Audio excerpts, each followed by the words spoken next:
Assalamualaikum warahmatullahi wabarakatuh. Alhamdulillahi rabbil alamin. Wassalatu wassalamu ala ashrafil anbiya'i wal mursalin. Nabina Muhammadin sallallahu alaihi wa ala alihi wa sahbihi ajma'in. Amma ba'd. Allahumma alimna ma yanfa'una wanfa'na bima 'allamtana wa zidna ilma. Allahumma aslih lana sya'nana kulla wa la takilna ila anfusina tarfata 'ain. Subhanaka la ilma lana illa ma 'allamtana innaka antal alimul hakim. Ikhwati fiddin rahimani wa rahimakumullah. Kita lanjutkan pembacaan kitab Jami'ul Ulum wal Hikam, yang lebih tepat ini mukhtasarnya, yang ditulis oleh Al-Imam Al-Hafiz Ibnu Rajab Hambali rahimallahu taala, kumpulan dari hadis-hadis Jawami'ul Kalim Rasulullah sallallahu alaihi wasallam, dan kita alhamdulillah sudah masuk pada hadis yang ke-10 ya. Insyaallah kita akan bacakan lagi. Mudah-mudahan Allah Subhanahu wa taala memudahkan semua urusan kita dan memudahkan kajian kita pada sore hari ini atau malam di waktu Indonesia, atau waktu pagi atau siang mungkin di Amerika dan sekitarnya ya, Eropa.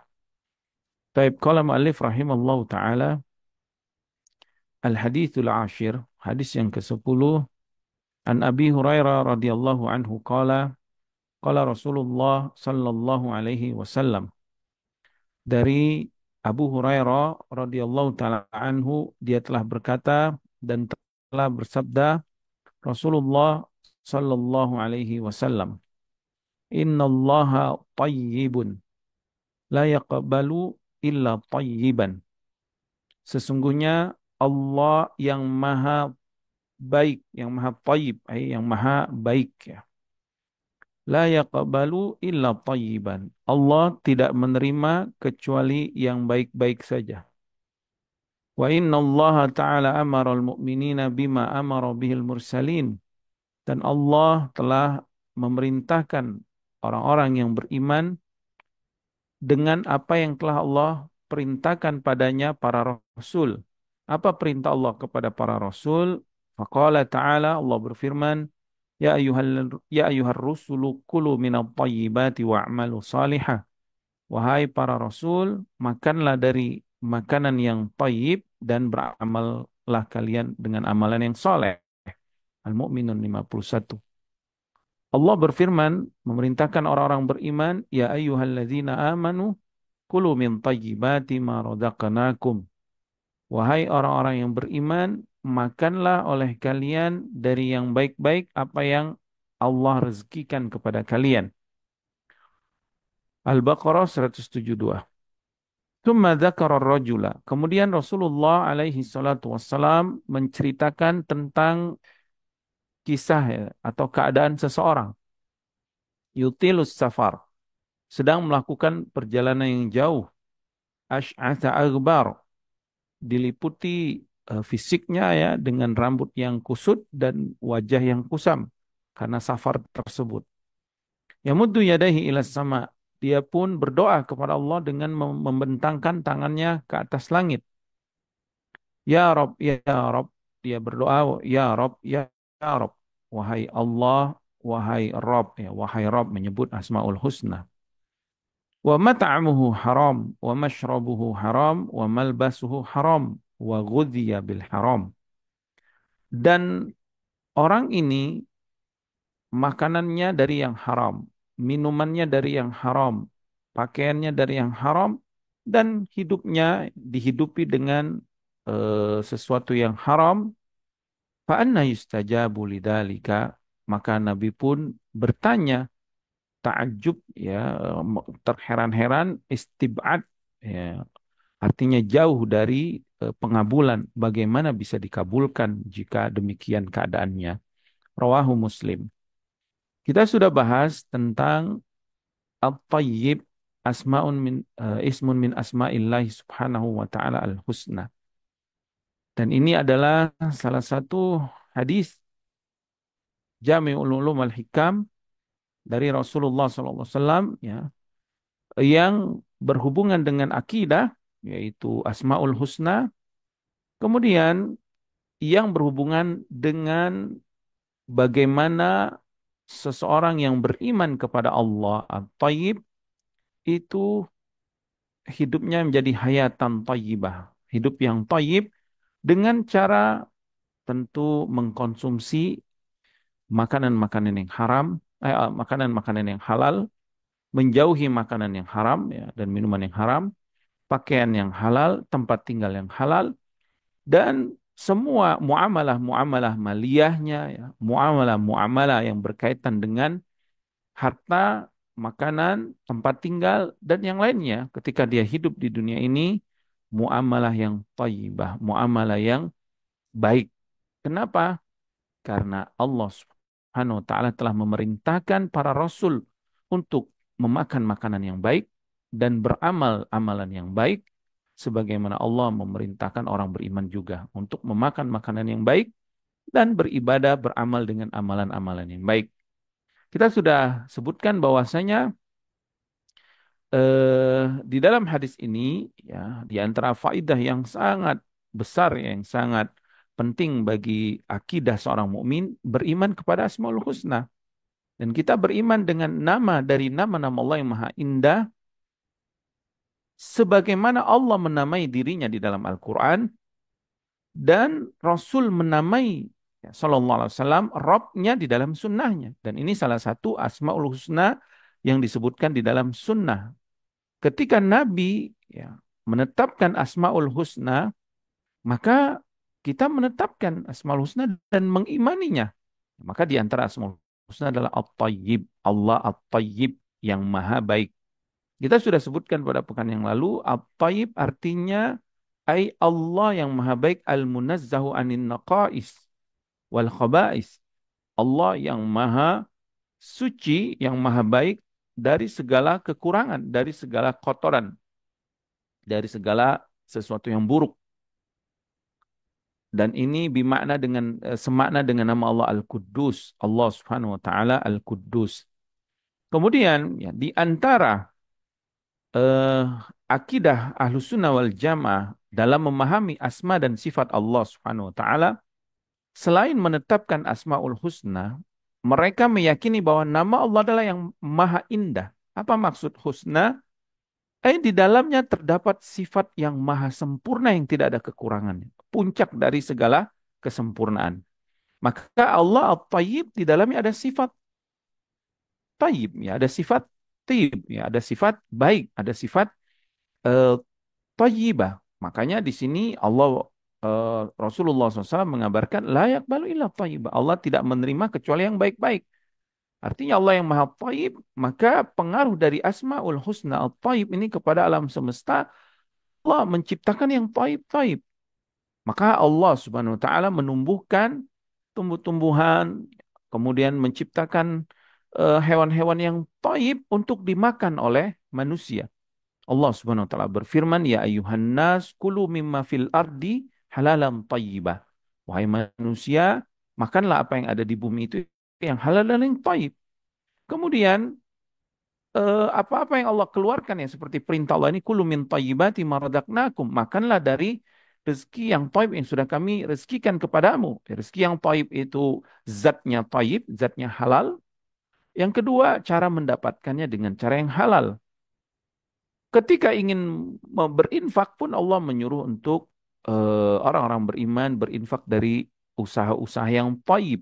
Ya ayyuhalladzina amanu anfiku min tayyibati ma kasabtum wa mimma akhrajna lakum minal ardi wa la tayammamul khabitha minhu tunfikuna wa lastum bi akhidhi ila an tughmidu fi wa'lamu annallaha ghaniyyun hamid. Wahai orang beriman, kata Allah, berinfaklah kamu dari usaha yang thayyib, usaha kamu yang halal. Ya, dan apa yang sudah Allah keluarkan dari bumi, ya, tanam-tanaman, tumbuh-tumbuhan yang halal dan thayyib. Bukankah Allah juga menciptakan yang khabis juga, ya, seperti najis, ya, bangkai, sesuatu yang kotoran-kotoran, ya, yang apa, yang buruk-buruk yang lainnya. Dan itu penciptaan Allah yang taib. Untuk apa? Untuk kita mengetahui mana yang taib, mana yang khabis. Liyamizallahul khabisa minat taib. Ya, agar Allah membedakan mana yang khabis, mana yang taib. Ya, eh yang khabis itu untuk menentukan atau untuk supaya kita tahu mana yang taib. Karena kalau tidak ada yang khabis, tidak ada yang kotor, kita nggak tahu apa yang taib. Makanya Allah Subhanahu wa taala menyuruh apa namanya kita untuk berakidah yang taib, kemudian berkata yang taib, beramal yang taib, supaya nanti Allah akan memberikan hayatan taibah dan juga balasannya di akhirat nanti mendapatkan tempat yang taibah yaitu surganya Allah Subhanahu wa taala.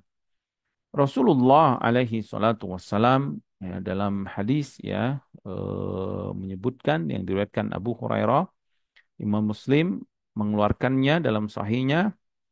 Nabi SAW mengatakan, Inna lillahi tis'atan wa tis'ina asman mi'ata ila wahida man ahsaha dakhalal jannah. Allah Subhanahu wa taala memiliki 99 nama.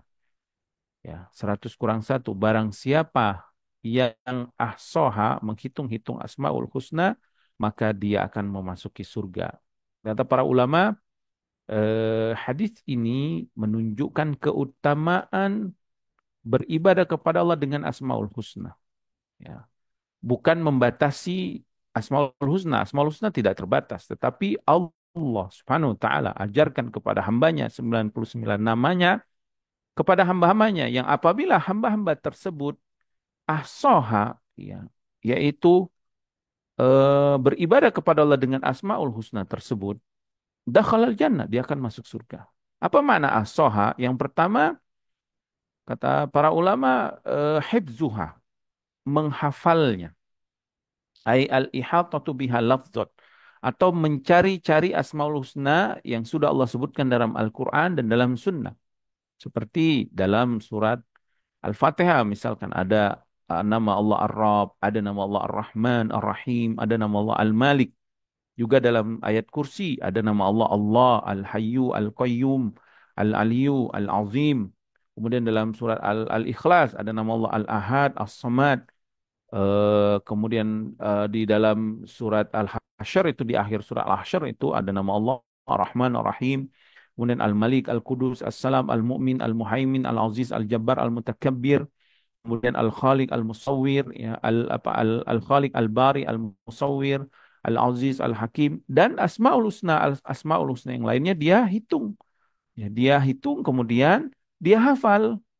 Setelah dia hafal, makna ahsoha dia ma'rifatu maknaha, ay fahmuha atau fahmu maknaha, memahami makna dari Asmaul Husna tersebut. Dia fahami, ya, seperti nama Allah At-Tayyib ini. Dia hitung, oh di antara Asmaul Husna At-Tayyib. Lalu dia pahami nama Allah At-Tayyib ini. Apa maknanya? Oh, ternyata maknanya tadi misalnya Al-Munazzahu anin naqais wal khaba'is bimana ismihi Al-Qudus.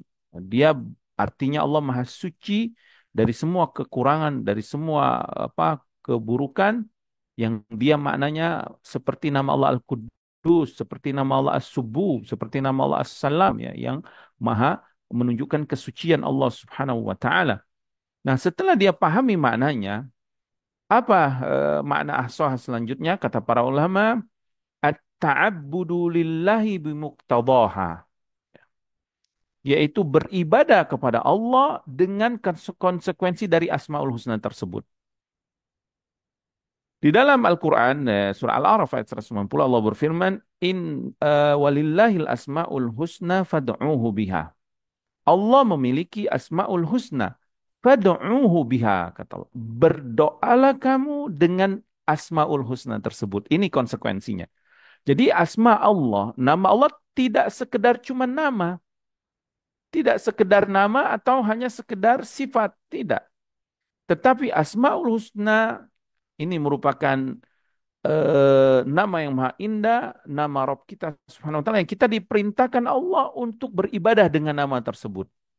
Apa maksud ibadah dengan Asmaul Husna tersebut? Maksudnya doa di sini ya. Doa di sini ada dua.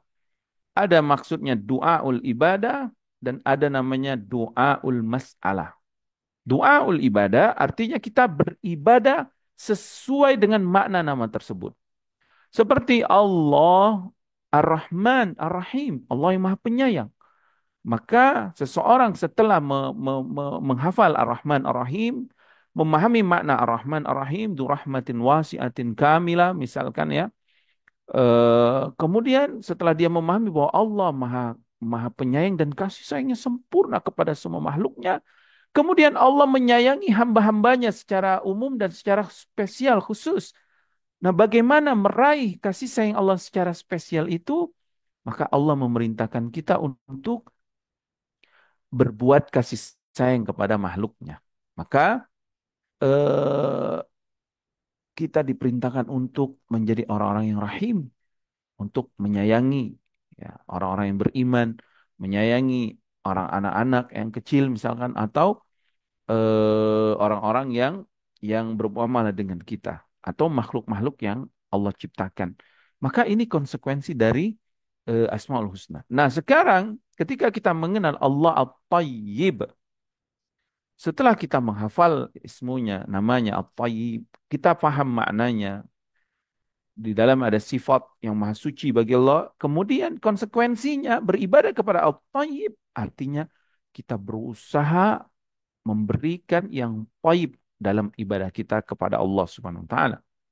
Maka kita berusaha membersihkan akidah kita, akidah yang bersih, akidah yang taib, akidah yang ikhlas ya. Agama Nabi Ibrahim Al-Hanafiyah yang murni, yang ikhlas, yang bersih dari segala kotoran-kotoran akidah. Kotoran-kotoran akidah itu apa? Kesyirikan. Innamal musyrikuna najasun, kata Allah dalam surat Taubah. Orang-orang musyrik itu najis. Apakah fisiknya yang najis? Enggak. Kata para ulama, yang dimaksud najis itu etikotnya, keyakinannya yang kotor. Makanya wajib kita membersihkan akidah kita dengan mentadaburi Al-Quran, memahami sunnah Rasulullah SAW, supaya etikot kita ini bersih dari semua kotoran najis yang mengotorinya, yaitu kesyirikan atau hal-hal yang membatalkan akidahnya. Maka para nabi dan rasul itu membawa ayat Allah, membawa hikmah untuk mensucikan umatnya. Mensucikan apa? Yang pertama akidahnya. Allah Subhanahu wa taala berfirman, "Kama arsalna fikum rasulan minkum yatlu 'alaikum ayatina wa yuzakkikum wa yu'allimukumul kitaba wal hikmata wa yu'allimukum ma lam takunu ta'lamun." Ya, surah Al-Baqarah itu ayat 150 151 ya kalau nggak salah.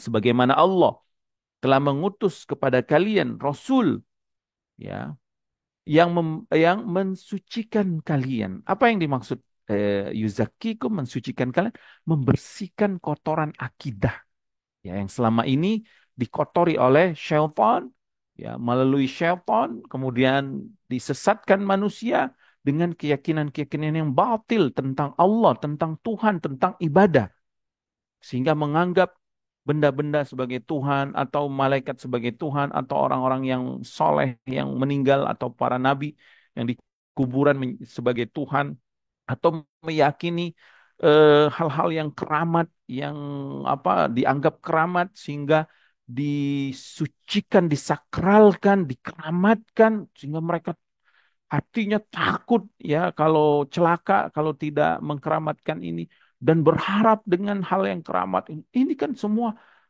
tipu daya setan ya untuk mengotori tauhid, keikhlasan seorang hamba kepada Rabb-Nya Subhanahu wa taala. Ya. Jadi ini konsekuensinya. Maka setiap kita belajar tentang tauhid, mengikhlaskan ibadah kita, membersihkan semua ibadah kita dari kotoran-kotoran kesyirikan, hakikatnya kita sedang beribadah kepada Allah Taib, mensucikan etikot akidah kita. Ya, itu yang batin, yang di dalam ya. Kemudian di antara upaya seorang hamba beribadah dengan nama Allah Al-Tayyib, dia bermuamalah, beribadah dengan badannya, dengan lisannya, dan dengan hartanya yang taib-taib. Makanya di antara ya, upaya para nabi dan rasul itu ya, mengajarkan syariat Allah supaya ibadah mereka diterima oleh Allah Subhanahu wa taala. Dahulu orang musyrik beribadah nggak? Beribadah juga. Allah berfirman dalam surah Al-Anfal, "Wa ma kana salatuhum 'indal baiti illa muka'u wa tasdiyah." Dan tidaklah salat mereka di Baitul Haram di Mekah itu melainkan hanya mukaan, siul-siul, wa tasdiyah dan tepuk tangan saja. Maka tidak diterima ibadahnya oleh Allah Subhanahu wa taala. Tidak diterima ibadah. Kenapa? Ibadah mereka kotor, ibadah mereka tidak thayyib dan sebagian mereka melakukan sesajen persembahan kepada Tuhan-Tuhan mereka apa Tuhan-Tuhan berhala-berhala mereka kepada Allah ya. Wa ja'alu lillahi mimma dzara'a minal harsi wal an'ami nasiba faqalu hadza lillahi bid'ami wa hadza li syurakaina. Lalu mereka menjadikan hasil-hasil bumi atau sembelihan-sembelihan dari binatang ternak itu mereka katakan ini persembahan untuk syuraka kami, untuk berhala-berhala kami dan ini kami berikan untuk Allah. Lihat bagaimana mereka melakukan peribadahan yang kalau sekarang itu dilakukan juga masih ya seperti eh, larung ke laut menyembelih kepala sapi untuk laut mereka belikan ini untuk penunggu laut atau penunggu bumi. Lihat ini ibadah nggak akan diterima oleh Allah Subhanahu Wa Taala. Ini nggak taib. Walaupun mereka menganggap ini adalah misalkan sakofa ya peradaban atau ini adalah apa istilahnya itu apa kalau budaya sekitar yang disebut dengan lupa nama istilah ada istilahnya itu kan yang harus dilestarikan misal enggak taib ini kotor. Kenapa? Karena ini ibadah yang tidak disyariatkan Allah. Nama-nama yang mereka sebutkan itu, ibadah-ibadah yang mereka lakukan itu tidak disyariatkan Allah, tidak Allah izinkan dan tidak Allah ridhoi. Bahkan Allah murkai karena itu perbuatan-perbuatan menyekutukan Allah karena mereka menganggap ini taqarrub, ini ibadah untuk mendekatkan diri kepada yang maha kuasa ya, sedangkan Allah tidak mensyariatkannya. Nah, di antara konsekuensi beriman kepada Allah atau beribadah kepada asma Allah at-tayyib, di dalam hadis ini Nabi SAW jelaskan bagaimana seorang muslim, orang yang beriman kepada Allah at-tayyib, hendaklah dia mencari makan, mencari asupan nutrisi atau makanan, atau mencari tempat tinggal, atau mencari pakaian ya sandang pangan papannya itu dari yang halal-halal, dari yang halal-halal, dari yang Allah Subhanahu wa taala syariatkan dan Allah halalkan ya. Maka di antara beribadah kepada Allah At-Tayyib ini hendaklah kita berusaha ya, memakan makanan yang halal dengan cara mencari sebabnya dengan sebab-sebab yang halal. Dan Allah Subhanahu wa taala menghalalkan yang taib dan mengharamkan yang khaba'is. Dan Allah menghalalkan yang jual beli yang halal dan mengharamkan jual beli atau akad-akad yang diharamkan yang diperinci oleh para ulama ya. Maka ini di antara apa konsekuensi dari mengenal Allah At-Tayyib dan ini akidah dan ini penting. Kemudian selain doa ul ibadah selanjutnya doaul mas'alah. Berdoa dengan Asmaul Husna, bertawasul dengan Asmaul Husna, memohon permohonan kita yang sesuai dengan Asmaul Husna tersebut. Misalkan Allah Al-Ghafur, maka yang tepat untuk berdoa dan meminta kepada Allah Al-Ghafur adalah memohon ampun. Ya Ghafur, misalkan, Eufirli, wahai Allah, Engkau adalah Maha Pengampun, maka ampunilah aku ya Rabb. Ya Rahman, irhamni, wahai Allah, Engkau adalah yang Maha Penyayang. Ya Rahman, sayangilah aku.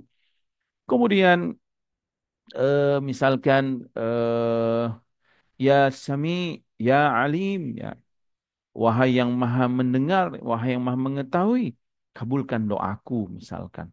Atau ya Razzaq, wahai yang maha memberi rezeki, berikan rezeki kepadaku.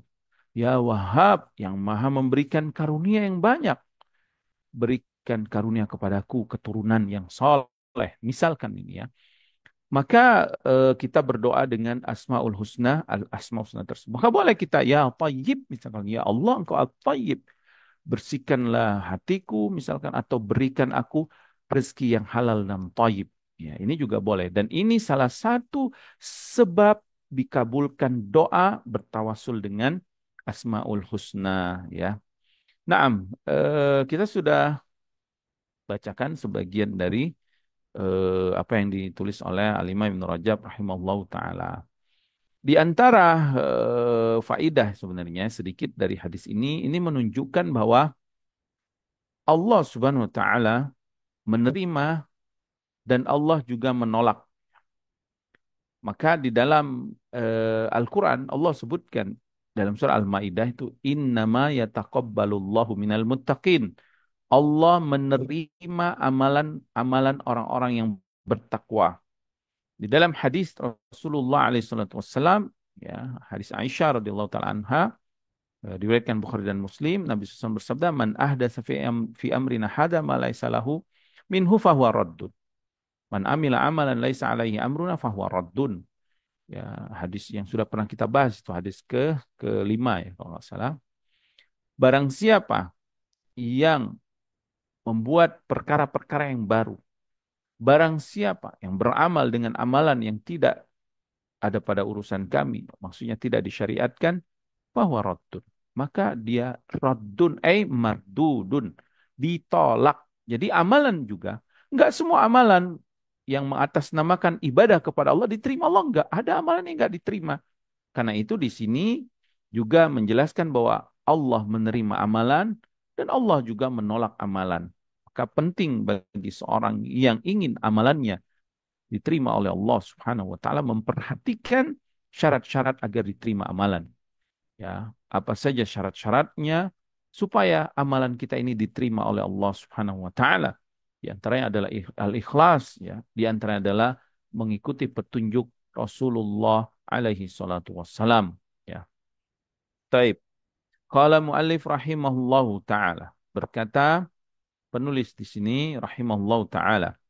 Wa min a'dhami ma yahsulu bihi thayyibatul a'mali lil mu'min ay tibatul a'mal lil mu'min, dan di antara perkara yang harus, ya, eh, didapatkan, harus dicapai oleh orang-orang yang mukmin, perkara amalan-amalan yang taib yang harus dilakukan orang yang beriman, tibu mat'amihi, hendaklah dia mendapatkan makanan-makanannya yang taib. Fabidzalika yazku amaluhu, dengan makanan yang taib ini akan membuat amalannya jadi taib, jadi bersih. Karena Nabi, ya, menghubungkan antara makanan dan ibadah dan amalan. Doa itu ruhnya, mukhul ibadah. Ruhnya ibadah itu berdoa. Di sini lihat, ada hubungan antara apa yang dimakan dengan ibadah kita.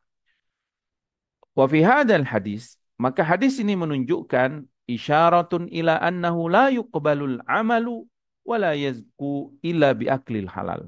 Hadis ini ya mengisyaratkan bahwa amalan itu tidak akan diterima oleh Allah kecuali dengan makanan yang halal. Wa anna aklal haram, makanan-makanan yang haram itu yufsidul amal, akan merusak amalan orang, merusak amal ibadahnya. Wa yamna'u qabulahu, dan akan mencegah diterima amalannya. Fa innahu qala ba'da takririhi, karena Rasulullah sallallahu alaihi wasallam, ya, menyebutkan, ya, setelah menetapkan apa yang kita sebutkan tadi, innallaha ta'ala thayyibun la yaqbalu illa thayyiban. Innallaha amara al-mu'minina bima amara bil mursalin. Faqala ya ayyuhar rusul kulu minat ya ayyuhar rusulu kulu minat thayyibati wa'malu salihah. Wa qala ya ayyuhalladzina amanu kulu min thayyibati ma razaqnakum. Wal muradu bihada, yang dimaksud dengan hadis ini, ya, annar rusula wa umamahum, bahwa Rasul dan para umatnya ma'muruna bil akli minat thayyibat, diperintahkan Allah untuk memakan makanan yang halal, yang thayyib. Allati hiyal halal. Setelah makanannya halal, makanannya thayyib, bil amalis saleh, maka mereka pun diperintahkan untuk beramal-amal yang saleh. Famadamal aklu halalan. Maka selama makanannya halal, fal amalu saleh makbulun. Maka amalan solehnya nanti akan diterima oleh Allah Subhanahu wa taala. Fa idza kana al-aklu ghaira halal, apabila yang dia makan tidak halal, fakaifa yakunul amalu makbulan. Bagaimana nanti amalannya akan diterima oleh Allah Subhanahu wa taala. Maka Al-Imam Ibnu Rajab rahimahullah taala di dalam kitab Jamil Ulum wal Hikam itu lebih panjang penjelasan beliau. Beliau bahkan menyebutkan tentang seseorang ya yang berinfak atau bersedekah dari atau beribadah dari harta yang haram seperti haji dari harta korupsi misalkan ya, atau bersedekah membangun masjid dari harta yang haram misalkan itu. Apakah diterima ibadah ini? Maka para ulama menyebutkan tidak diterima Allah Subhanahu wa taala. Ya. Akan tetapi ya, mereka ada dua pendapat tentang apakah sah amalannya, seperti seseorang yang sholat dari baju yang haram, baju yang dia dapatkan dari mencuri, atau tempat tinggal yang dia dapatkan dari merampok, ya, diambil dengan cara yang zolim, lalu dia sholat di situ, apakah sholatnya itu sah? Ya, kalau tidak diterima amalannya, sepakat para ulama ya, dari yang haram itu tidak diterima. Cuman mereka berselisih tentang apakah sah atau tidak sholatnya. Sebagian menyebutkan tidak sah. Seperti haji dari harta yang haram tidak sah. Kenapa? Karena an-nahyu yufidul fasad. Ya, ada kaidah yang menyebutkan larangan itu menunjukkan rusaknya akad tersebut karena ada larangan tersebut. Tapi sebagian ulama menyebutkan sah ibadahnya, bari atau minaz zimma, artinya dia terbebas dari kewajiban, tapi amalannya tidak diterima oleh Allah Subhanahu wa taala ya. Wa ma dzakarahu ba'da dzalika minad du'a, dan apa yang Nabi sebutkan setelah itu dari doa. Ya, doa ini adalah bagian dari ibadah. Menunjukkan bahwa amalan-amalan lain pun akan pengaruh dari harta yang haram tersebut. Wa kaifa yutaqabbalu ma'al haram fahuwa mithalun listib'adi qabulil a'mali ma'a taghziyati bil haram. Bagaimana akan diterima amalannya itu ya, doanya dengan sesuatu yang haram. Ya, ini menunjukkan jauhnya amalan dia diterima oleh Allah Subhanahu wa taala karena orang itu terbiasa dengan makanan yang haram. Qala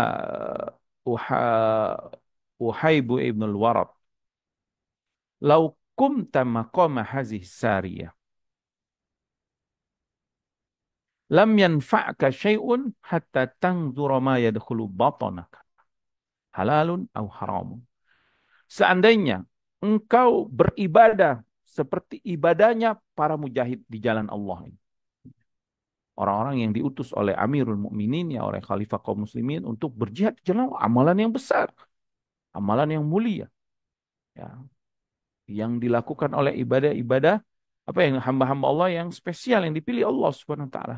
Tetapi beliau menyebutkan enggak akan manfaat amalanmu itu, jihadmu itu, sampai engkau memperhatikan apa yang masuk dalam perutmu. Subhanallah. Perhatikan yang kamu makan itu. Halal atau haram. Halal atau haram makanan ini.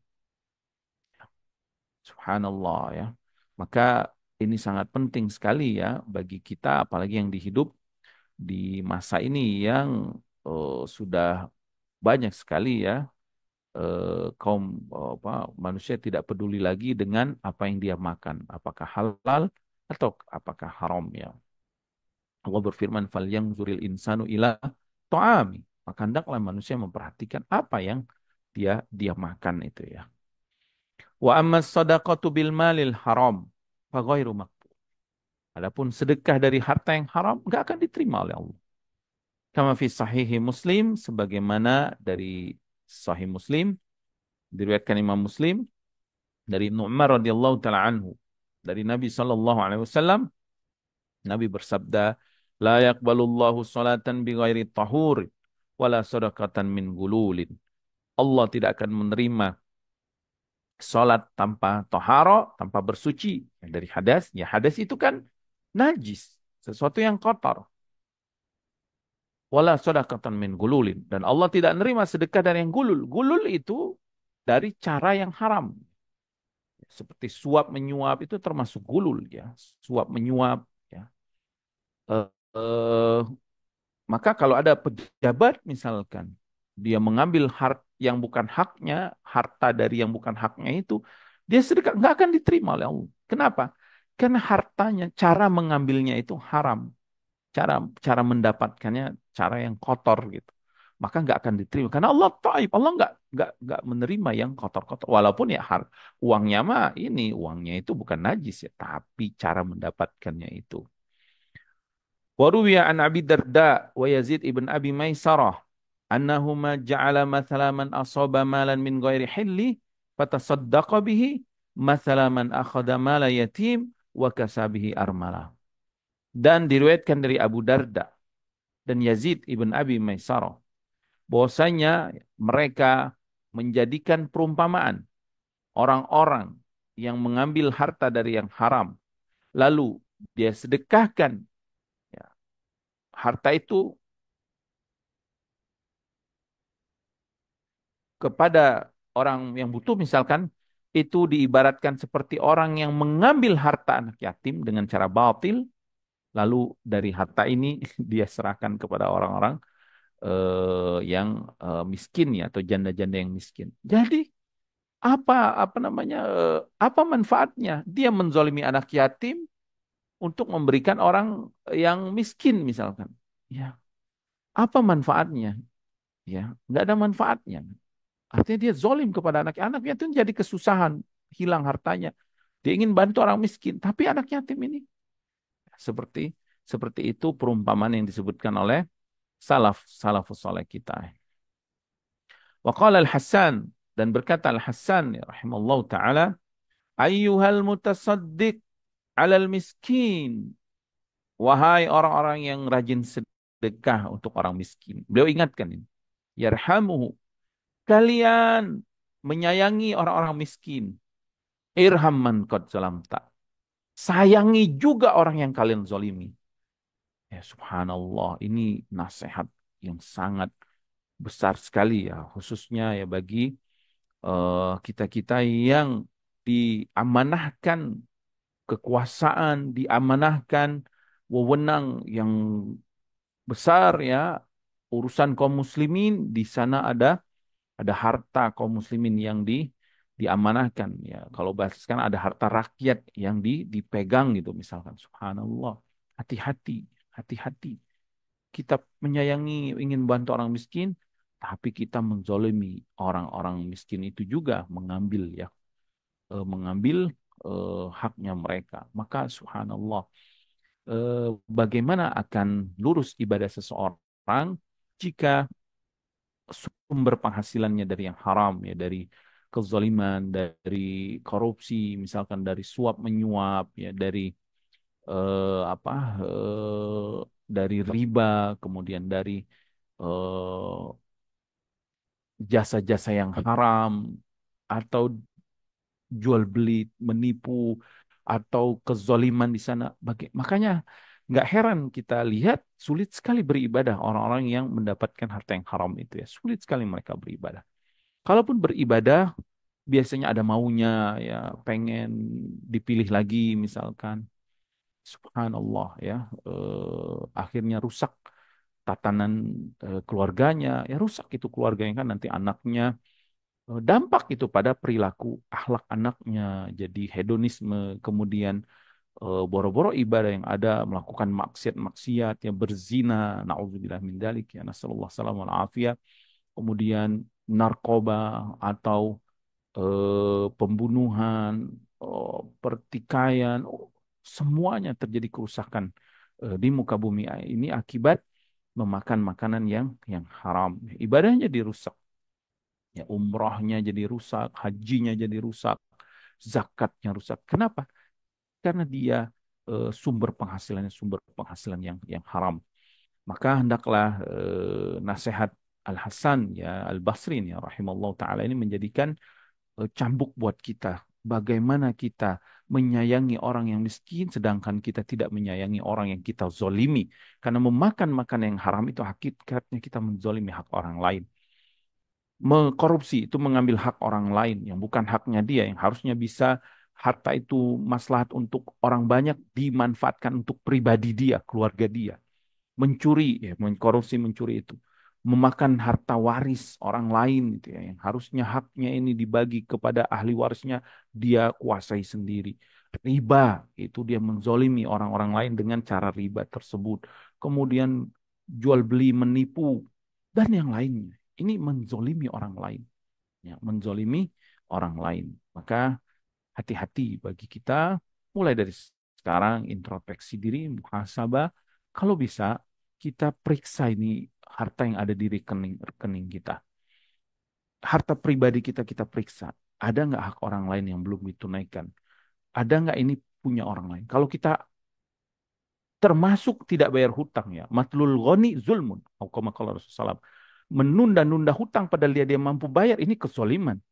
Ya, sedangkan orang yang meminjam, yang menghutang kita sedang butuh, kita malas bayarnya. Ini kezoliman, hati-hati ya. Bisa jadi sebab kita nggak bisa khusyuk ibadah, sebab kita sulit apa perkara atau banyak keberkahan yang hilang akibat kezoliman ini.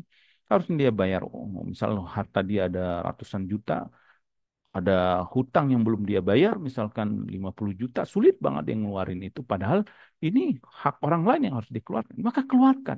Oh, saya punya hutang. Keluarin. Apalagi kalau harta itu harta umat. Harta itu harta negara misalkan. Harta itu harta yayasan. Harta itu harta organisasi. Harta itu subhanallah. Ittaqillah ya ibadallah. Bertakwalah kita kepada Allah. Karena ini bukan hak kita. Jangan sekali-kali satu rupiah pun kita makan. Karena ini akan berdampak pada doa kita, berdampak pada sholat kita, berdampak pada sedekah kita yang selama ini kita minta-minta sama Allah. Seperti yang Nabi SAW sebutkan, orang ini merengek-rengek menyebut nama Allah, tapi Nabi sebutkan makanannya haram, minumannya haram, dan dia terbiasa dengan yang haram. Artinya dia tidak bertakwa kepada Allah. Mungkin dia melakukan perintah Allah, tapi dia tidak meninggalkan larangan Allah. Makanya Allah berfirman, Innama yataqabbalullahu minal muttaqin. Allah akan menerima amalan dari orang yang bertakwa. Orang yang bertakwa itu apa? Selain dia baik, melakukan perintah, dia juga meninggalkan larangan. Kewajiban dari Allah tidak hanya melakukan perintah, tapi kewajiban dari Allah juga meninggalkan larangan Allah Subhanahu wa taala. Kemudian Al-Imam Ibnu Rajab rahimahullah taala mengingatkan tentang orang-orang ini nih yang punya kekuasaan, yang dia mengurusi urusan orang banyak. Walau akhadha sultan, seandainya penguasa itu, au ba'du nawabihi atau wakil-wakilnya min baitil mali ma la yastahiqquhu, lalu dia akhadha min baitil mal, mengambil uang atau harta dari baitul mal yang bukan hak mereka, bukan hak dia itu. Fatasaddaqa minhu, lalu dia mengatasnamakan harta itu dirinya bersedekah. Au a'taqa, atau dia membebaskan budak. Au bana masjidan, atau dia membangun masjid. Au ghairahu mimma yanfa'u bihin nas, atau apapun yang harta itu digunakan untuk manfaat orang lain. Fal mankulu an ibni Umar annahu kal ghasib idza tasaddaqa bima ghasabahu. Maka orang ini yang diriwayatkan, dinukil dari perkataan sahabat Ibnu Umar radhiyallahu taala anhuma, dia seperti pencuri yang bersedekah dengan harta curiannya. Subhanallah, ya. Naam, ya, karena itu bukan hak dia. Kadzalika qala li Abdullah bin Amir Amirul Basrah. Demikianlah ya perkataan yang diucapkan kepada Abdullah ibn Amr, pemimpin Basrah pada waktu itu. Kana nas qad ijtama'u indau fi hali mautihi. Ketika akhir hayatnya Abdullah ibn Amir ini, di akhir hayatnya dia mau wafat, manusia berkumpul, wahum yasnuna alaihi bibirrihi wa ihsanihi. Manusia pun memuji-muji Ibnu Amir ini. Dia ini Masya Allah baik banget, soleh banget. Dia peduli dengan kita, suka berinfak, suka bersedekah, suka membangun masjid. suka membebaskan perbudak apa budak dan seterusnya, dipuji oleh orang. Wa Ibnu Umar sakit. Tapi Ibnu Umar radhiyallahu taala anhu diam aja, nggak memuji dia. Fatalaba minhu an yatakalam. Manusia pun mulai, kenapa engkau tidak memujinya? Tidak berkata apa-apa. Kok kamu diam aja kalau bahasa kita, kok diam aja kamu? Orang semua memujinya. Farawalahu haditha, maka eh, diriwayatkan dari Ibnu Umar radhiyallahu taala anhu, beliau meriwayatkan hadis, la yaqbalullahu shadaqatan min bululin.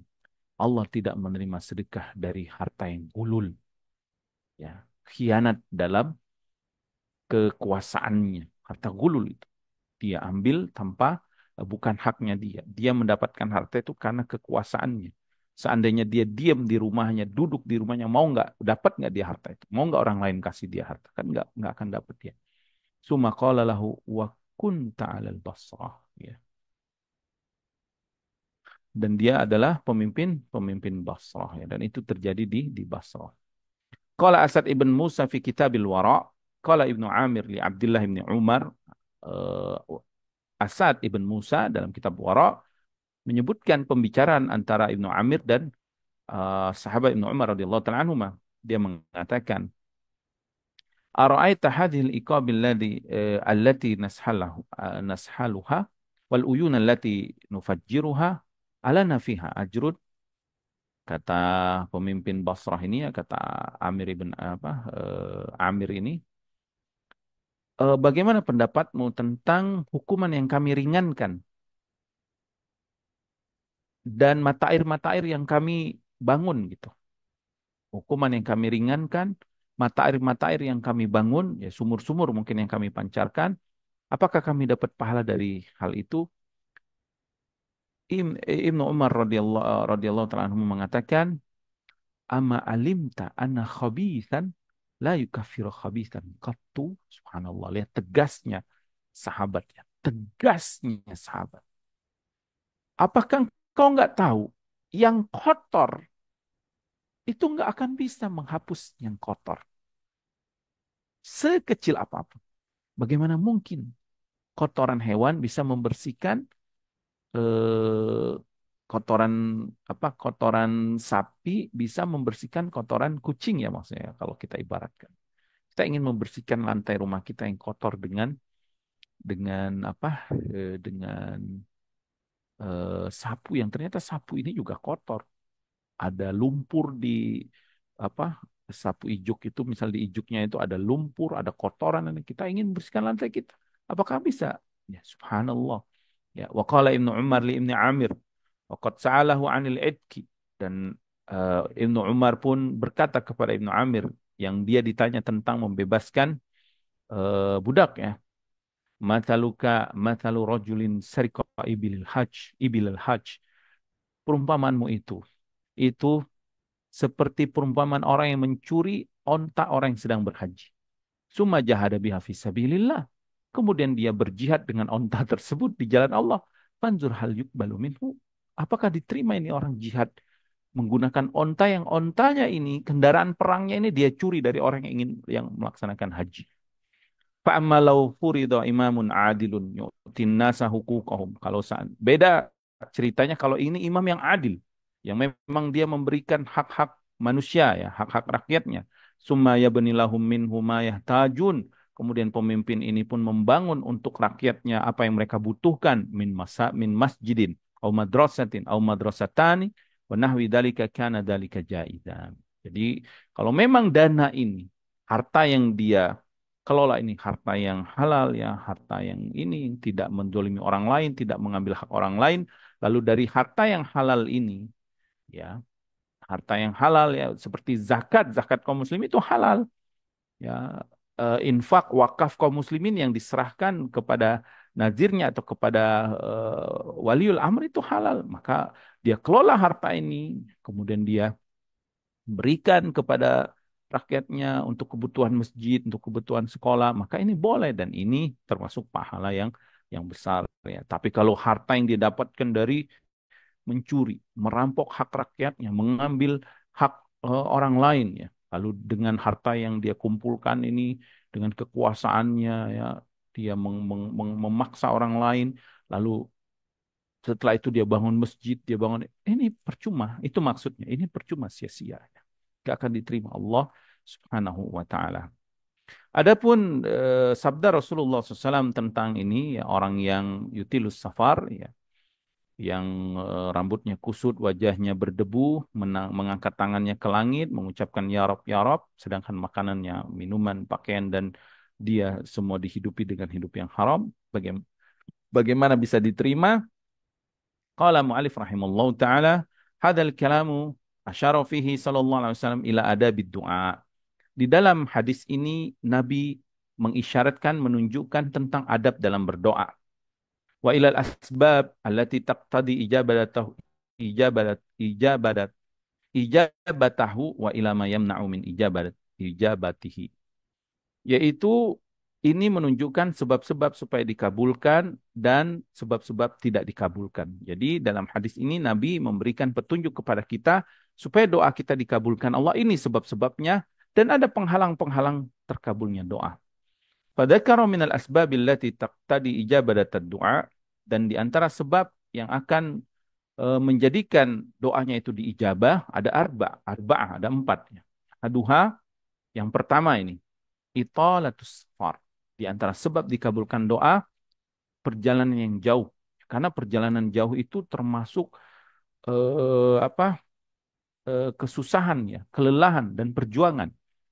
Dan safar tentu safarnya safar yang halal ya, safar yang mubah, apalagi safar ibadah. Adapun safar yang haram, maka para ulama sepakat safar seperti ini tidak memberikan manfaat dalam ibadahnya. Bahkan para ulama khilaf tentang rukhsah bagi orang yang safar haram. Safar haram itu misal safar ingin berzina ke negeri tersebut, atau safar ingin merampok, atau safar ingin ya apa tempat-tempat yang diharamkan ya. Adapun safar yang halal, safar yang mubah, kalau dia dalam keadaan safar, maka ini adalah sebab ijabat doa, ijabat batat doa ya, dikabulkan doa. Sebagaimana hadis Abu Hurairah radhiyallahu taala anhu dari Nabi sallallahu alaihi wasallam, Nabi bersabda, "Salasu da'awatin mustajabatin la syakka fihinna." Ada tiga doa yang tidak diragukan lagi akan diijabah oleh Allah Subhanahu wa taala. Da'watul mazlum, doa orang yang dizolimi, maka hati-hati menzolimi orang, doanya dikabulkan Allah. Wa da'watul musafir, orang yang sedang safar. Wa da'watul walidi li waladihi, dan doa orang tua untuk anaknya. Diriwayatkan Abu Daud, Ibnu Majah dan Tirmidzi. Dan Al-Imam Tirmizi menyebutkan di sisi Imam Tirmizi dakwatul walidi ala waladihi, yaitu doa orang tua untuk anaknya. Maka orang tua hendaklah ketika marah doakan yang baik untuk anaknya. Jangan melaknat, jangan mendoa dengan doa yang buruk karena khawatir doa kita itu diijabah oleh Allah Subhanahu wa taala. Jadi kalau marah ya saleh misalnya. Aduh ya Allah, jadikan anaknya anak soleh misalnya. Ya Allah, ampunilah dosanya, kesalahannya. Ya Allah, jadikan dia penghafal Al-Quran. Ya, jadikanlah dia ulama saat marah. Sebagaimana doa kita saat kita ridho kepada anak kita. Bismillah. Jangan malah dimarah-marahin, ya dicaci maki, apalagi di disebutkan dengan laknat, ya naudzubillah min dzalik, ya. Anak setan misalnya, kamu nih anak setan, anak iblis. Kan kamu bapaknya misalkan. Wa mata talas safar kana aqrabu ila ijabati du'a. Semakin susah safarnya, semakin jauh, semakin panjang, semakin dikabulkan doanya. Li'annahu mazinnatu husulin kisarin nafsi bitulis safar. Kenapa? Karena safar itu menunjukkan manusia itu lemah dan sangat butuh pertolongan. Nah, saat safar kita itu butuh pertolongan, ya. Wal gurbati anil auton, kita asing dari negeri kita. Wa tahammulil masyak, kita memiliki beban yang berat dalam safar itu ya. Tidur pun kita nggak nyaman ya, kita harus pergi ke sini pergi ke situ ya. Kemudian wal inkisaru min a'dhami asbabi ijabati doa, ini menyebabkan sebab yang sangat besar untuk dikabulkan doa. Jadi saat kita safar jangan lupa banyak berdoa, jangan lupa banyak berdoa. Yang kedua, husulut tabadzul fil libas wal hayati bisya'bil wal igbirar ya, yaitu perubahan yang terjadi pada pakaian dan juga fisik kita. Ya, seperti rambut yang kusut dan wajah yang berdebu. Ini menunjukkan dia sedang kesusahan, seperti orang yang sedang kesusahan minta-minta, seperti orang yang miskin ya. Pemulung, lihat ya, pemulung itu walaupun ada yang jadi profesi, akhirnya dia make up ya, diri dia jadi pemulung itu, dia pakai baju yang kotor, dia pakai baju yang sobek-sobek, dia mukanya di ini yang apa, pemulung yang profesi ya. Tapi ada juga yang memang dia emang peminta-minta gitu. Ya maksudnya peminta-minta yang profesi. Ada juga yang memang dia tuh miskin ya, fakir. Kita kan bisa lihat itu di pinggir jalan kan mereka menggendong bayi biasanya. Itu kan kelihatan wajahnya kotor yang membuat orang kasihan kepada dia. Ini juga saat seseorang keadaan yang seperti ini, maka eh, apa Allah Subhanahu wa taala mengabulkan doanya. Di dalam hadis yang masyhur dari Nabi SAW, hadis diberikan Imam Muslim dari Abu Hurairah, Rasulullah SAW bersabda, "Rubba ash'ata aghbara, zitimraini madfu'in bil abwab, lau aqsama Allahi la abarrah." Bisa jadi kata Rasulullah SAW, orang yang rambutnya kusut, wajahnya berdebu, pakaiannya usang, pemilik dua pakaian yang usang, madfu'un bil abwab. Kalau dia ngetok rumah orang, diusir orang, nggak diterima. Lau aqsama Allah, seandainya dia berdoa bersumpah menyebut nama Allah, la abarrahu. Allah akan kabulkan langsung ijabah doanya. Jadi yang kedua adalah ini kita pakaian dan keadaan kita semakin kusut, semakin diijabah Allah Subhanahu wa taala. Makanya dalam sholat istisqa itu disunahkan membalik pakaian kita setelah sholat tersebut ya, untuk menunjukkan kita sedang butuh kepada Allah Subhanahu wa taala. Asalis, yang ketiga, madda yadayhi ila sama, di antara ada berdoa supaya dikabulkan Allah, mengangkat kedua tangannya ke langit ya. Wa huwa min adabid du'a allati yurja bisababiha ijabatuhu. Wa fi hadis Salman, dan di dalam hadis Salman, Nabi SAW bersabda, Innallaha hayyun karimun. Ini Nabi menjelaskan tentang Asmaul Husna juga. Sesungguhnya Allah adalah hayyun, yang maha malu. Karimun, yang maha baik. Yastahi, Allah maha malu. Padahal Allah maha kaya, tidak butuh kepada hambanya ya. Tapi Allah malu. Idza rafa'ar rajulu ilaihi yadaihi. Apabila seseorang mengangkat kedua tangannya kepada Allah, meminta, berdoa, an yaruddahu masifran khaibataini. Lalu Allah tidak membalasnya dengan tangan kosong. Artinya Allah tidak mengijabah. Jadi salah satu adab doa itu mengangkat tangan. Dan mengangkat tangan ini ya hukum asalnya sunnah ya. Tetapi para ulama sebutkan nanti ada tempat-tempat yang Rasulullah SAW ya tidak datang riwayat Nabi mengangkat tangan saat berdoa di waktu-waktu tersebut ya, seperti khutbah Jumat, kecuali istisqa ya, kecuali minta hujan, atau doa saat sujud itu nggak disunahkan mengangkat tangan, atau doa di akhir sebelum salam itu juga tidak disunahkan mengangkat tangan ya. Termasuk khutbah Jumat juga tidak disunahkan mengangkat tangan ya, kecuali istisqa saat meminta hujan. Kemudian wa kana sallallahu alaihi wasallam yarfa'u yadayhi fil istisqa. Nabi SAW mengangkat kedua tangannya saat doa meminta hujan. Hatta yura bayadu ibtaihi, bahkan sampai terlihat kedua ketiak putihnya ketiak Rasulullah alaihi salatu wasallam. Wa rafa'a yadayhi yauma Badar, dan Nabi pun saat perang Badar mengangkat tangannya merengek-rengek di hadapan Allah, memohon agar Allah mengabulkan doanya, memenangkan kaum muslimin dari serangan orang-orang kafir Quraisy saat itu. Yastansirullaha. Ya, Nabi SAW memohon pertolongan kepada Allah alal musyrikin, atas serangan kafir Quraisy.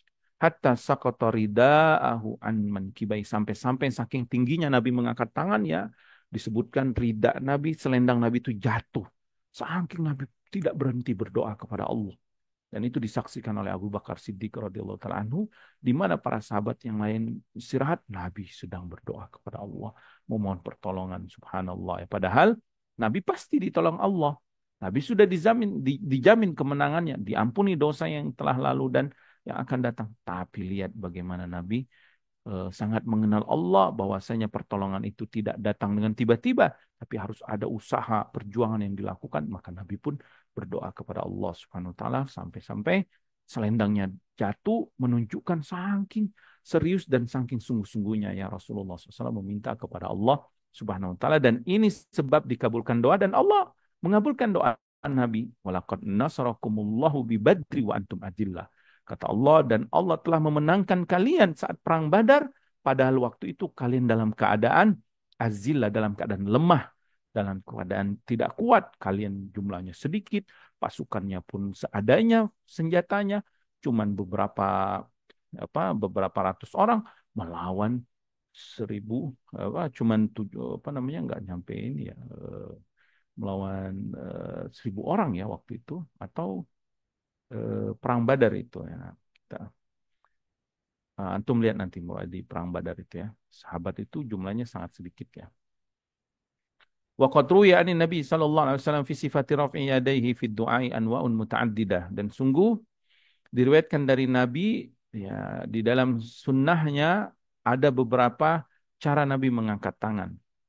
Faminha annahu kana yushiru bi usbu'ihi ya, bi usbu'ihi as-sababa faqat. Wa ruwiya annahu yaf'alu dzalika 'alal mimbari wa fa'alahu lamma rakiba rahilatahu. Yang pertama itu Nabi mengisyaratkan dengan telunjuknya. Cara mengangkat tangan yang pertama itu Nabi melakukan dengan telunjuk, dan ini pernah dilakukan saat Nabi khutbah ya, istisqa, dan juga pernah saat Nabi menaiki kendaraannya berdoa seperti ini, mengangkat telunjuknya. Qala Ibnu Abbas wa ghairuhu hadza huwal ikhlasu fid du'a. Ini menunjukkan ikhlas dalam doa, tauhid. Tauhid menunjukkan bahwa saya hanya berdoa kepada Allah, saya hanya meminta kepada Allah. Tauhid, Esa, Maha Esa. Wa an Ibnu Sirin, disebutkan oleh Imam Ibnu Sirin rahimallahu taala, idza asnaita 'ala Allah fa'ashir bi usbi'in wahida. Jika engkau memuji Allah, mengesakan Allah, mentauhidkan Allah, tunjukkan tunjuklah dengan satu jarimu. Maka kalau kita ke sini ya, ke Madinah misalkan, atau di Arab Saudi ini, nggak heran kita jika ada tiba-tiba seseorang yang sedang berdoa, dia menunjuk tangannya, atau dia berzikir subhanallah atau la ilaha illallah la syarikalah, dia langsung menunjuk satu tangan seperti ini. Dan di antara mengangkat tangan ya, wa minha annahu rafa'a yadayhi wa ja'ala zuhurahuma ila jihatil qiblah wa huwa mustaqbiluha wa ja'ala butunahuma mimma yali wajhah. Eh yaitu seperti ini. Ya, kalau kalau kelihatan ya di videonya. Jadi telapak tangannya ini, yang butunnya yaitu yang depannya ini, yang putihnya ini menghadap wajahnya, yang punggung dari telapak tangannya menghadap kiblatnya. Ini yang biasa kita berdoa seperti ini ya. Lurus gitu, menghadap kiblat, punggungnya yang putihnya ini, telapak tangan yang dalamnya ini menghadap wajahnya. Ini diantara cara mengangkat tangannya ya. Wa qala ba'dus salaf ar-raf'u 'ala hadzal wajhi tadarru. Sebagian salaf menyebutkan bahwa mengangkat tangan dengan cara ini menunjukkan tadarru, artinya dia benar-benar tunduk ya, hina di hadapan Allah, merengek-rengek ingin dikabulkan doanya. Wa minha aqsu dzalik. Ada juga riwayat menunjukkan terbalik, yaitu yang punggungnya menghadap wajahnya ya, sedangkan yang putihnya ini menghadap kiblatnya. Wa qala ba'duhum, para ulama menyebutkan maknanya apa ini, ar-rafu ala hadal wajhi istijaratun billah wasti'adatun bihi. Ini menunjukkan kita berlindung kepada Allah dari hal tersebut ya. Jadi kalau yang seperti ini merengek-rengek supaya dikabulkan ya, mendapatkan apa yang diinginkan, kalau dibalik seperti ini itu meminta perlindungan kepada Allah Subhanahu wa taala. Kemudian wa minha, di antara cara mengangkat tangan, raf'u yadayhi wa ja'lu kaffaihi ila sama wa zuhurihima ila al-ard. Wa ini Ibnu Umar radhiyallahu ta'ala anhu wa Abu Hurairah wa Ibnu Sirin anna hadha huwa du'a wa su'alu lillahi subhanahu wa ta'ala. Nah, ini yang biasa, yaitu telapak tangannya menghadap langit punggungnya menghadap bumi, ya yang biasa kita berdoa ya, seperti ini, meminta. Dan ini menunjukkan kita sedang butuh, sedang minta ya, seperti orang yang minta gitu kan. Orang minta begini nih, minta dong, minta biasa kan. Nah, kita meminta kepada Allah juga seperti ini. Ini yang dilakukan Rasulullah alaihi wasallam. Wa minha aqsu dzalika wa huwa qalbu kaffaihi wa ja'lu zuhurihima ila sama wa butunihima mimma yalil ard. Dan di antaranya juga membalik. Ini tadi istijarah, isti'adah, yang minta perlindungan supaya dijauhi dari bala. Atau disebutkan oleh Syekh Syuair ya, Hafizallahu taala, menghadap ke langit ini saat benar-benar kita sangat butuh kepada Allah, lalu telapak tangannya kita hadapkan ke muka kita dan ke bumi, punggungnya ini kita hadapkan ke langit, kita angkat tinggi-tinggi tangan kita. Ini juga boleh seperti ini.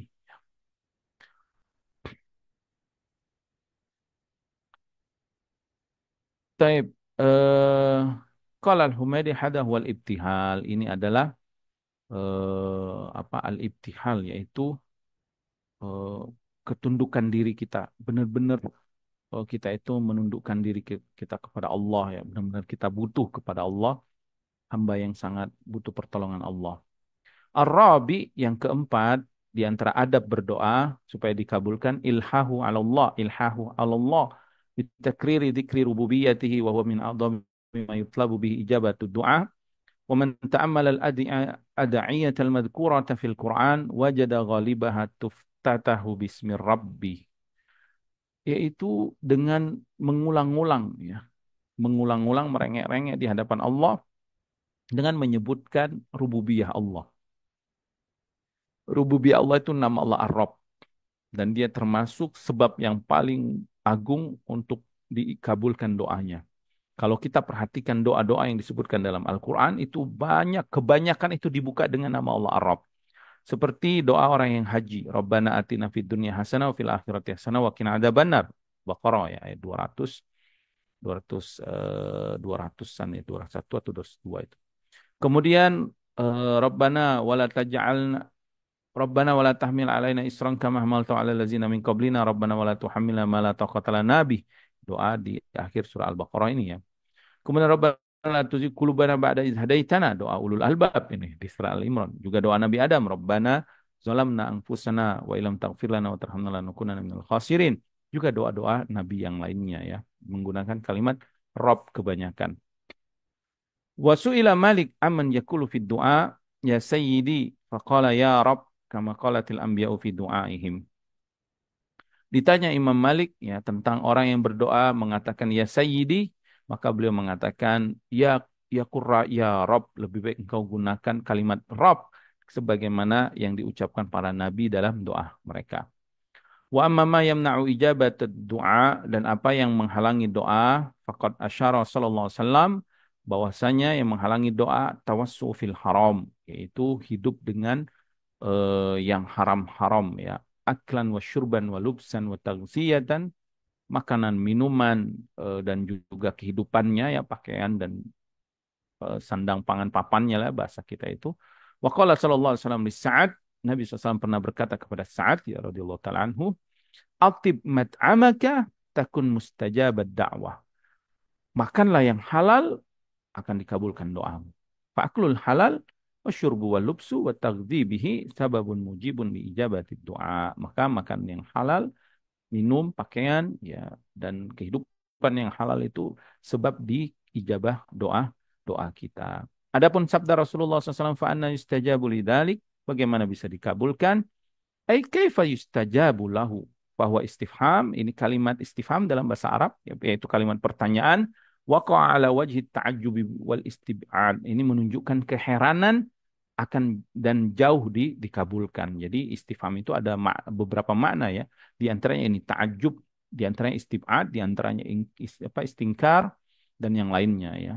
Jadi ada pertanyaan di dalam Al-Quran itu mengingkari ya. Bertanya tapi maksudnya mengingkari keadaan tersebut.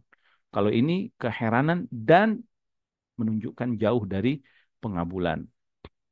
Waqad yakunu irtikabul muharramat mani'an minal ijabah. Naam ya, melakukan keharaman itu bisa menyebabkan tidak dikabulkan doa. Wa kadzalika tarkul wajibat, termasuk jangan meninggalkan kewajiban Karena dia nggak bertakwa berarti. Tadi kan sudah disebutkan. Innama yataqabbalullahu minal muttaqin. Wa filut ta'at yakunu mujiban istijabid du'a. Sebagaimana melakukan ketaatan itu listijabatid du'a bisa menyebabkan dikabulkan doa. Walihada lama tawassala alladziina dakhalul ghar wa antabaqat 'alaihimus sakhra bi'amalihim salihah ujibat da'watuhum.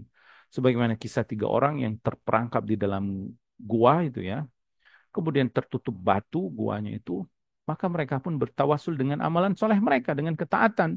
Yang satu bertawasul dengan bakti sama orang tua, yang satu bertawasul dengan menjaga diri dari zina, yang satu bertawasul dengan amanah, yang memberikan hak orang yang pernah dia pekerjakan. Akhirnya dikabulkan doa mereka. Wa an Abi Dzar radhiyallahu taala anhu qala. Dari Abu Dzar dia berkata, yakfi ma'al birri minad du'a mislu ma yakfi ta'amu minal milhi. Wah, ini perumpamaan yang sangat bagus ya. Cukuplah ya perbuatan baik dalam doa itu seperti makanan yang menjadi lezat dengan garamnya ya atau dengan bumbu-bumbunya lah ya. Jadi makanan itu kalau nggak ada garam, nggak ada bumbunya kan kurang nikmat. Sebagaimana doa, makanya ahsannya sebelum kita berdoa kita melakukan ketaatan dulu atau kita melakukan meninggalkan kemaksiatan ya kemudian kita berdoa kepada Allah. Wa qala ba'dus salaf berkata sebagian salaf la tastabti'ul ijabah wa qad sadatta turuqah bil ma'asi. Engkau tidak akan mendapatkan pengabulan karena engkau telah menutupi dikabulkan doa ya jalan-jalannya dengan maksiatmu.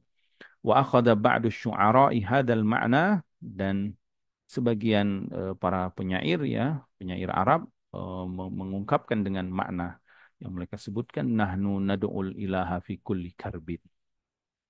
Kami senantiasa berdoa kepada Allah saat kesulitan. Sumanan sahu inda kashfil kurubi. Tetapi kami melupakan Allah ketika Allah sudah memberikan kami kesenangan atau dihilangkan kesulitannya. Kaifa narju ijabatan li du'ain qad sadatna tariqa habizunubi. Bagaimana kita mau berharap dikabulkan doa sedangkan pintu-pintu dikabulkan itu kita tutup dengan dosa-dosa. Mudah-mudahan bermanfaat apa yang bisa kami sampaikan dan apa yang telah kita baca. Dan mudah-mudahan Allah memperbaiki semua keadaan kita, memperbaiki akidah kita, perkataan, amalan lisan, dan juga perbuatan kita. Dan mudah-mudahan Allah memberikan taufik kepada kita semua untuk mencari harta yang halal, yang thayyib. Dan Allah mudahkan kita mencari yang halal dan thayyib dan membersihkan kita dari segala yang kotor, yang buruk, yang haram. Wassallallahu ala nabiyina Muhammadin wa ala alihi wasallam wa akhiru da'wana alhamdulillah rabbil alamin. Subhanakallahumma bihamdika asyhadu an la ilaha illa anta astaghfiruka wa atubu ilaik. Assalamualaikum warahmatullahi wabarakatuh.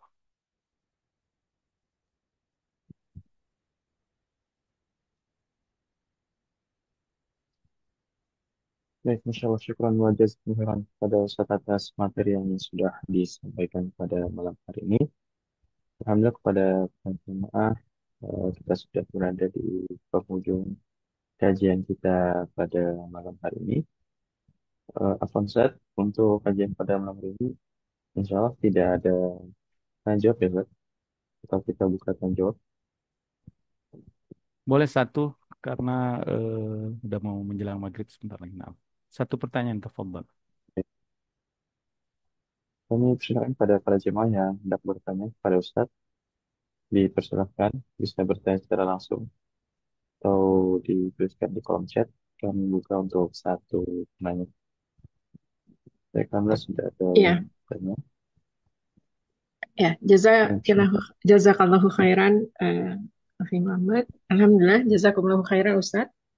Ustadz pertanyaannya adalah, tadi Ustadz menjelaskan bahwa doa tidak diterima atau ibadahnya juga menjadi buruk. Nah, keburukan yang seperti apa, ibadah yang seperti apa tidak diterimanya Ustadz dari misalnya seseorang itu makan dari makanan yang haram atau berpakaian pakaian yang haram. Karena apakah itu semuanya jadi tidak diterima dan dia tidak punya amalan atau ini ada tingkatan-tingkatan yang perlu penjelasan lebih lanjut. Mungkin itu Ustadz. Jazakumullah khairan. Naam, wa jazakumullah khair barakallahu fikum. Sebagaimana yang disebutkan oleh Rasulullah SAW wa mat'amuhu haram wa mashrabuhu haram wa ghuzziya bil haram fa anna yustajabu lahu. Bagaimana bisa diterima, diijabah doa yang saat dia berdoa pakaiannya haram, makanan yang dia makan sebelum doa itu haram ya. Terus dia juga terbiasa dengan yang haram. Ini menunjukkan ya apa-apa yang haram yang dia makan, yang dia minum itu mempengaruhi ibadah yang berkaitan dengan ibadah yang dia lakukan. Seperti sholat misalkan. Dia sholat, pakaian yang dia pakai itu dari yang haram. Kemudian rumah yang dia beli dari uang yang haram. Atau dia berangkat umroh, uang yang dia setorkan ke travel atau ke biro haji itu dari uang yang haram. Lalu dia berangkat. Maka ibadah ini, ya para ulama, ya sebagian yang tadi kita sebutkan, menyebutkan tidak sah ibadahnya. Artinya tidak diterima oleh Allah SWT kalau tidak sah kan. Sebagian menyebutkan ibadahnya sah, tapi tidak diterima pahalanya oleh Allah SWT. Dan ini berarti bahaya sekali ya. Adapun perincian detail ibadah-ibadah apa saja, iya yang berkaitan dengan misal dia sedekah dari yang haram tadi, sedekahnya pun nggak akan diterima. Dia berbuat baik kepada orang tuanya misalkan dari harta yang haram, kan nggak diterima oleh Allah Subhanahu wa taala. Konsekuensinya ini ya. Ini menunjukkan bahayanya makan yang haram tersebut sehingga Allah perintahkan para rasul, ya ayuhar rasul kulu minat thayyibati wa'malu shalihan, sebagaimana Allah perintahkan orang-orang beriman juga, ya ayyuhallazina amanu kulu min thayyibati ma razaqnakum washkuru lillahi in kuntum iyyahu ta'budun. Jadi adapun perincian-perinciannya ya Allah taala alam, ya, harus dilihat tentu semua yang berkaitan dengan ibadahnya. Dan ibadah kita ini ya pasti berkaitan dengan badan kita, pasti berkaitan dengan harta kita ya, ibadah-ibadah kita ini. Juga lisan kita dan zikir dan seterusnya ya. Jadi kalau dia membaca Al-Quran, Quran ini dari mencuri misalkan, atau uang dari beli Quran yang mencuri, percuma kan dia dari harta yang haram ya. Secara umum seperti itu ya. Adapun perincian lebih detailnya, wallahu taala alam ya, tentu harus muhasabah seorang hamba ini. Poinnya ya, poin yang penting dari kajian kita kali ini adalah hati-hati dengan yang haram, maka segera bertobatlah kita dari harta yang haram, bersihkan harta kita dari yang haram tersebut. Ini poinnya, supaya ibadah kita lebih khusyuk nanti diterima oleh Allah dan dimudahkan dalam dalam setiap eh, ibadahnya. Wallahu taala alam. Ya Ustadz, apakah boleh kita mengatakan begini Ustadz? Berarti benar-benar kita harus waspada bahwa ibadah yang kita lakukan sekalipun misalnya syarat-syaratnya sudah terpenuhi, tapi belum tentu dapat pahala atau belum tentu keterima oleh Allah Subhanahu wa taala. Begitu ya Ustadz. Kalau ada unsur haram-haramnya dari apa-apa yang kita miliki. Naam, naam. Karena harta yang haram tadi menghalangi amalan-amalan kita diterima oleh Allah Subhanahu wa taala. Ya Ustadz, Berarti kita jazakumullahu harus khairan. hati-hati. Ya poinnya pokoknya ini, hati-hati dengan makanan atau harta yang kita dapatkan. Karena ini berkaitan dengan ketakwaan seorang mukmin ya. Nah, Ya Ustadz, jazakumullahu khairan wa fikum barakallah. wa jazakillahu khair wa barakallahu fik. Nah, tafadhal Syekh Muhammad Sofi, ditutup saja. Kami cukupkan ya, mohon maaf atas segala kekurangan, kesalahan dari kami, kebenaran hanya milik Allah Subhanahu wa taala. Sallallahu alaihi Nabi Muhammad wa ala alihi wasallam. Wa akhiru da'wana alhamdulillah rabbil alamin.